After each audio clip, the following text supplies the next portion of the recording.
Want to build muscle but not sure how much protein you really need? Let's break it down in just 60 seconds. Protein is the building block of muscle, but how much do you actually need? For most people aiming to build muscle, you'll want to consume about 0.7 to 1 gram of protein per pound of body weight.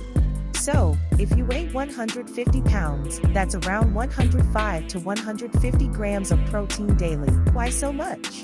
When you work out, you create tiny tears in your muscle fibers. Protein helps repair and rebuild those fibers, making them stronger and bigger. But remember, more isn't always better.